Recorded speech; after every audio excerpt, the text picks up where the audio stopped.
কেমন আছেন বন্ধুরা? পিয়াস মিডাস টাচে আপনাদের স্বাগত জানাই। আমার প্রিয় বাংলাদেশি বন্ধুদের সাথে বেশ কিছুদিন হলো একেবারেই যোগাযোগ বিচ্ছিন্ন।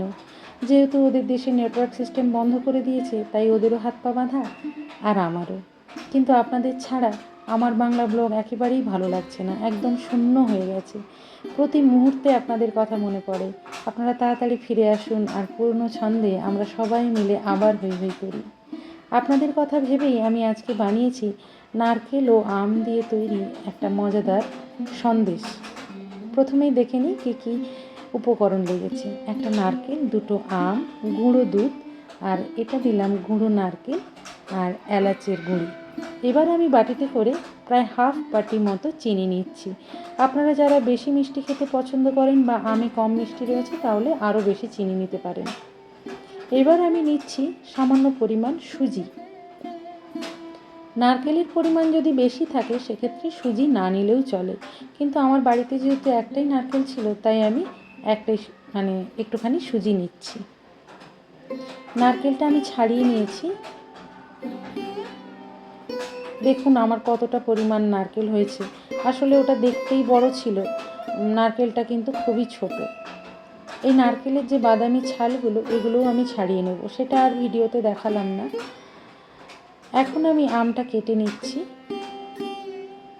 বর্ষাকালের আম তো একটু নরম হয়ে গেছে, তবে যেহেতু সন্দেশ বানাবো, তাই নরম তুলতুলে বা একটু খারাপ হয়ে যাওয়া আমেও চালিয়ে নেওয়া যায়, কোনো অসুবিধে নেই। আমটা কেন ফেলবো, একটু এইভাবে করে দিলে সবাই খেতেও খুব ভালোবাসে। দুটো আমের আঁতি বা পাল্প আপনারা যাই বলুন, সেটা আমি এইভাবে তুলে নিয়েছি।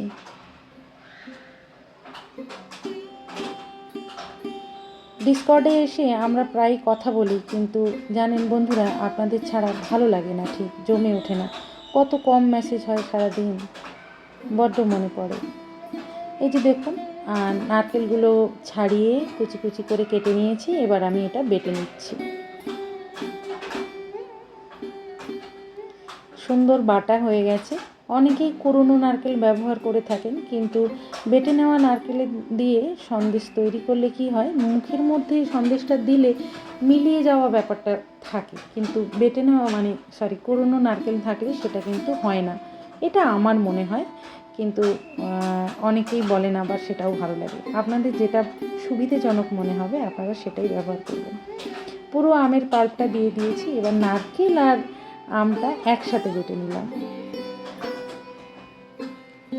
বেশ সুন্দর করে তৈরি হয়েছে, আর একদম মশলা বাটার মতো করে বাটা হয়েছে।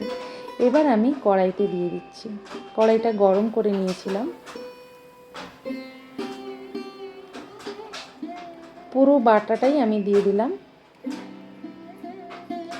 এবার এটাকে শুধু নাড়াচাড়া করার পালা, আর বাকি সমস্ত উপকরণগুলো একটু একটু করে মিশিয়ে নেওয়া।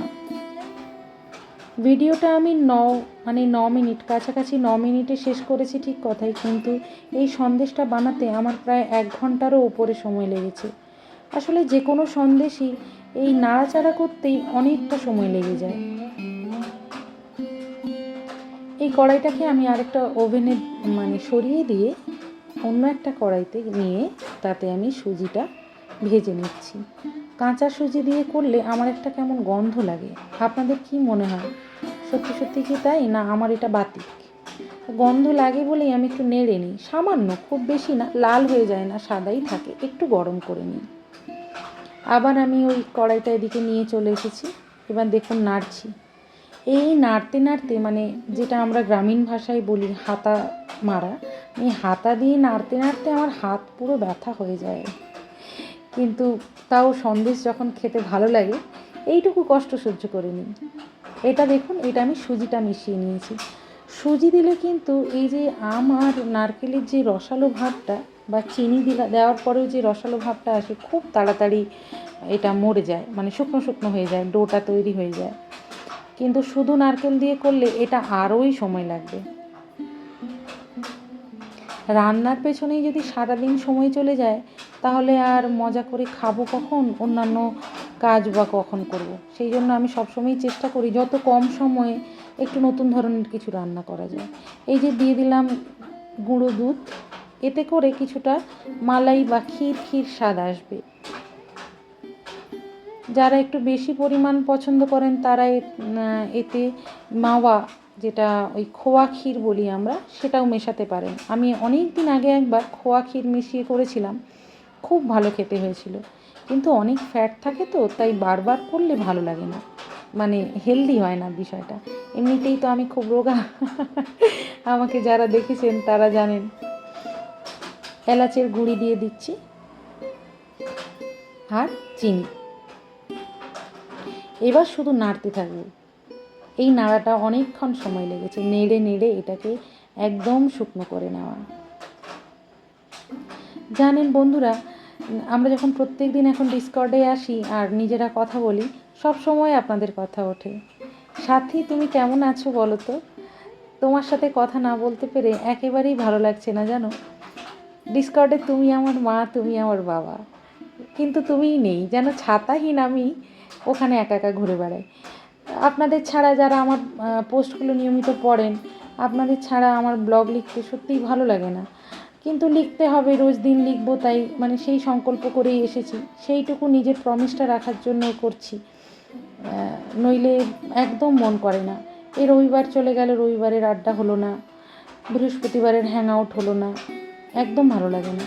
সত্যি আপনারা যে কত তাড়াতাড়ি ফিরে আসবেন সেটা ভেবেই দিন কাটাই। দেখুন ডোটা তৈরি হয়ে গেছে কথা বলতে বলতে। এবার আমি সন্দেশটা বানাবো। প্রথমে একটা থালায় করে, মানে প্লেটে করে ওই গুঁড়ো নারকেলটা মানে নিয়ে নিচ্ছি।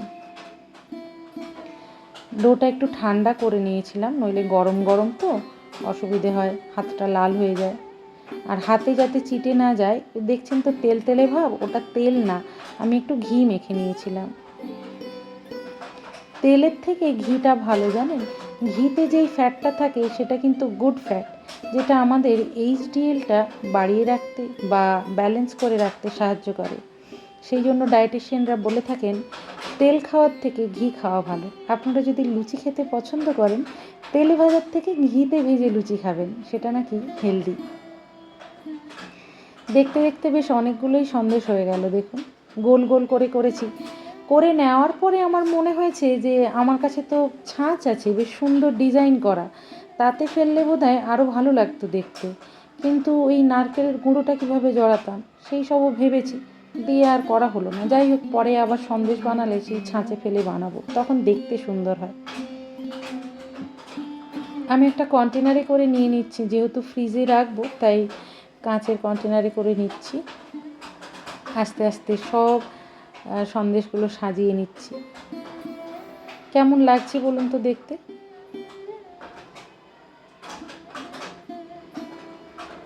এই হয়ে গেল, যতগুলো ধরলো আমি ততগুলো দিলাম, বাকিগুলো অন্য কন্টেনারে রাখবো। এটা যাতে দেখতে সুন্দর হয়, এর উপরে একটা করে কিশমিশ দিয়ে নিচ্ছি। বাড়িতে পেস্তা থাকলে সেটাই দিতাম, আপনারা পেস্তা দিয়ে দেখবেন, যেহেতু পেস্তার রঙটা একটু সবুজ সবুজ তো দেখতে আরও সুন্দর লাগে। কিশমিশটা ঠিক প্রপারলি বোঝা যায় না, তাই না? তো তৈরি হয়ে গেল আমার আম আর নারকেল দিয়ে তৈরি মজাদার স্বাদের সন্দেশ। আবার আসবো আর একটা নতুন রেসিপি নিয়ে, ততক্ষণ আপনারা ভালো থাকুন।